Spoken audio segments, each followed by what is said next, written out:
lives the single life. When I said no, he insults me, so I left him.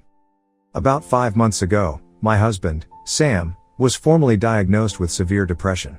It wasn't a very shocking revelation to me, as I'd suspected for a while that my partner was not really doing mentally well this year. He seemed to be deeply mourning over the loss of both his ex-girlfriend and his best friend. Both of these people had once meant a lot to him, and he had been incredibly close to them.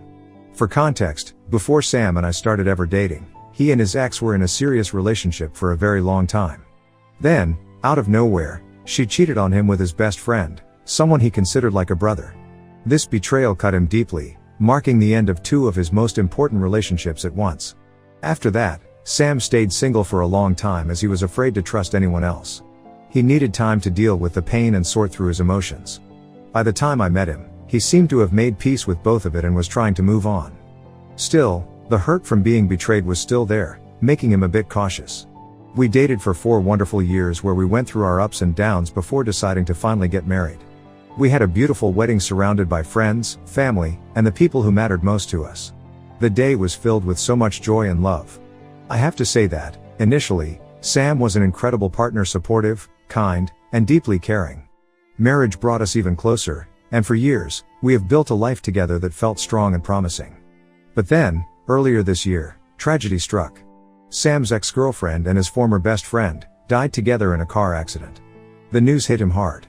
For years, he had held on to resentment, but now, faced with their deaths, he was overwhelmed by grief he hadn't expected.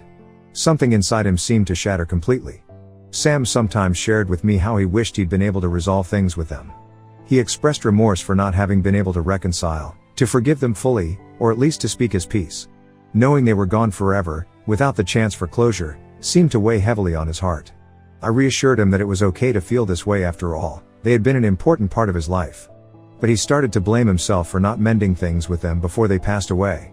You see, Sam's best friend had reached out multiple times over the years, apologizing and trying to make amends.